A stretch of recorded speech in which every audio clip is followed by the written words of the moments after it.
right now, we want to welcome in Michael the Burner Turner into the program. Michael, it's good to have you on the show, man. Appreciate you jumping on with us. Everybody around the league is talking about what the Falcons did in this draft, and obviously that's Bijan Robinson. You're a guy that ran for a lot of yards, and you had some huge seasons for the Falcons. But everybody talks about how you took pressure off of Matt Ryan and how you made his job easier, and people want to make that comparison now for Desmond Ridder. How do you feel about that? Oh, man, I didn't think about it, yeah, because the run game was pretty good last year, right, as I recall. It was. Yeah, so I just think Bijan adds a different element to what I brought to the game. What I brought to the Falcons in 2008. So I think Arthur Smith has a different plan on his offense to be more explosive, be more dynamic than what we was doing in 2008, because we were just straight smash mouth, play action football. I think Arthur Smith has a different mindset of what he wants, of his vision of his team wants to be. Because you got Drake London, the Pitts at tight end. There's multiple weapons. And I like Algier. Algier was right. Good to me last year. So and then adding Bijan, I think he's bringing something different to the table than what Falcons are used to in the past. Not to make Michael the Burner Turner sound old, but for our younger audience out there, when they put this guy in here on a big free agent contract, I guess Mike Mularkey said, we're going to give you the rock. 376 carries back then, and that's a lot. You're 22nd all-time in the NFL list for carries in a season? No. I never looked at it. You are, and that was the number. But back then it was a different style. You said it. That was part of your job description, was to carry the mail. Yeah, it was carry the mail. It was different style. So I think I think Arthur Smith has something different in mind, what he wants his offense to be. And when I look at when you run the staff, the GM, Terry Fontenot and everything, they're on a mission to make the Falcons a certain personality, a certain style, and they're bringing in guys that fits the mold of what they want to be. And I'm looking forward to it. I'm excited for it. I'm excited for Bijan. But, yeah, I don't think Bijan's getting near close to him. No, I agree. Michael, that, we don't realize how often you were toting the rock. And then, now you compare it to most guys in a season, and you're like, in one season, you ran the ball as much as guys do in 2 seasons. It's Michael Turner joining us here on Dukes and Bell. Let me ask you this about just a physicality standpoint, because this is something else, right? We're in a passing league. There's no doubt. We see these numbers by these quarterbacks being put up. But when you're able to run the football, doesn't that set the tone for your football team, the physicality side of it? Like when you get the ball 3 times in a row and you're running through people and you move the chains and it's a first down, and then you get it again, the first down of a new series, and you run through somebody and you get it for 4 yards, like you're setting that physicality tone, aren't you? Oh, yeah, most definitely. And, it was a different ball game back then. We was, wearing guys out. It was a mental – to me, it was more mental than anything than today. The passing game is, it's all cute and everything, but, for a man-to-man aspect, running football, running down your throat, it brings a different dynamic than anything else. And it's a nastiness. I know we talked so much about your amazing seasons. Yeah. We had Ovi Mahaley on a few weeks ago talking about it, and you had some real dogs on that offensive line. From Todd McClure, right. There's guys like Harvey Dahl, those dudes, Claiborne, those dudes were some nasty dudes.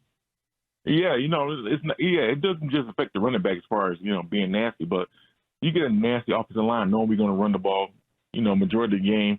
They got a different mindset. The offensive line has a different mindset. Instead of kicking back 3 steps, pass blocking, no, they trying to be some road graders. It's a different mindset. So it's what you teach and what you preach as a team, and the mindset of how you want to be. We're going to overpower you, and our willpower is stronger than yours, and our conditioning is stronger than yours too. It involves a lot of conditioning too, running the football like that. Yeah, that's true, because you sustain these long drives. You're on 12, 13-play drives or whatever. It's a lot. Michael, who was a guy, just from a defensive standpoint, and I don't know if anybody really laid the wood on you or you got it one time. It is the NFL where you were like, man, that's a guy I either hated playing against or, I always had to had my head on a swivel to look out for a guy because as much as we ran the football, guys were trying to come after me. Who's that guy? I'll tell you, a big pest was Luke Kuechly. Okay. Okay. He was a pest. He was hard because the line was hard to block him. They get up to him. He was a shifty guy. They like to duck underneath and make tackles. He never laid a big hit on me, but he was just like a pest. Patrick Willis was a sure form tackler. Okay. He was like the best tackler I ever played against.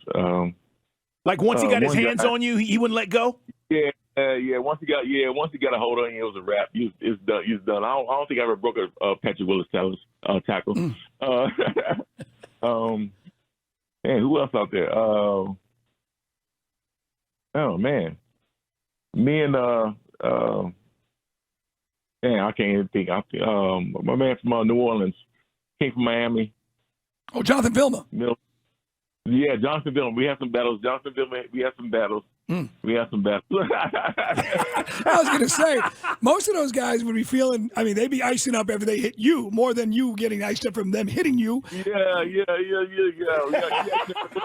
It is Michael the Burner Turner with us, guys. We'd love to catch you up with Old School Falcons here on the waitfor.com hotline. We were just talking about Tyler Algier was a fifth rounder. You were a fifth rounder, 2-time Pro Bowler, and he's going to be kind of the Thunder. Bijan will be some of the Lightning. Plus, he's a tremendous pass catcher. You, sir, had one touchdown reception, by the way, catching the football. But that's the thing you're talking about. You think this offense is going to be really dynamic and having defense on their heels. Yeah, defense on the heels. I'm looking forward to the matchups, the mixed matches, what offense is going to come up with, man. I think because he's a creative coach. And when you're around, he's like, okay, I got something for the league now. Because he's not just, depending on, like, when he came from Tennessee, depending on, like, that run game over there. That one-dimensional run game over there. He had Tannehill at quarterback, and Derrick Henry at running back. I think he's more dynamic than what he showed in Tennessee. So I'm looking forward to it. I'm looking forward to the guys, the Falcons, the young guys, the young core to grow together and build something special in Atlanta. Michael, folks are asking us, what are you doing these days, man? What's Michael Turner doing? Where is he at? What is he doing? I'm still around Atlanta. I'm still doing Atlanta things. I'm still working with the Falcons a little bit here and there. Mm-hmm. I used to do Falcons media. Yeah. Before COVID, and but now I'm just like more of an ambassador for the Falcons. I still do the charity events and public appearances, things like that. I just love being around the fans, man. I love being around true Falcons fans that love the Falcons and remember the good days that we brought to the team, and I'm just appreciative of the love that they show to us. Right. And again, guys, for just tuning in, Michael Turner taking the pressure off of young Matt Ryan. Matt was the third overall pick. We got a guy who was in the third round. That's right. What do you think of what you've seen from Desmond Ridder? Because there is some pressure because, we didn't make a move for quarterback, free agents here in the draft, but Arthur believes in this guy, and you just talked about all the weapons, so should definitely take some pressure off of Ridder. Right, yeah. I'm looking forward to see what he does this year because last year I really didn't count that against him because, he was thrown into the fire like towards the end of the year, and Pitts was hurt. We don't have Ridley. All the, I'm saying, guys are gone. It was a different situation then. This year, fresh start. You're the number one guy. It's your job to lose. You got weapons that's surrounded by you. You got a solid offensive line. We shore that up. We signed some guys for extensions and everything. And we can see where we go from there. The defense, they added some pieces to the defense. That's very important. So we're going to see how that goes, see how that works. Yeah, I know no one's going to be cheering harder for Bijan than a former running back yourself, hoping that he shows out and does amazing things, which we think he's going to do. Michael Turner, man, we appreciate you jumping on with us for a few minutes today. Michael Turner, the burner. Yeah. Appreciate you, man. Thanks for having me. Yeah, thanks for having me. No doubt. Thanks for stopping by. And by the way, it is kind of cool when you look at the numbers. Only Larry Johnson from the Chiefs had more carries than Jamal Anderson did. They gave Jam the ball. 410 times back in 98 when the Dirty Birds went down to Miami to take on Denver. Mike, that's running the football. And Gerald Riggs, another name, another blast from the past. He was also toting the rock. All Falcons that are in the top 20 as far as total carries, total attempts from the line of scrimmage. And let me say this, too, for people who are like, yeah, running the ball is boring. Not if you have a dynamic back, it's not. Right. But what if we're about to watch the makings of a, I don't know, Barry Sanders type running back? That's exciting.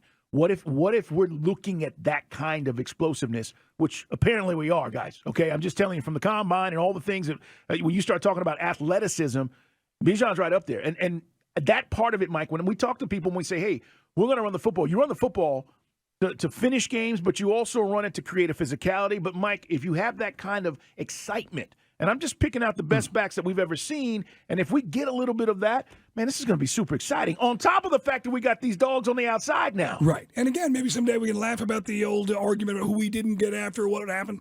This dude, it's all about usage. I think some guys see, oh, no, he's going to get burned. No, they're not going to burn him out, guys. No. The idea, he's going to be the ultimate weapon. You talked about it in the passing game. That's what makes this guy so special.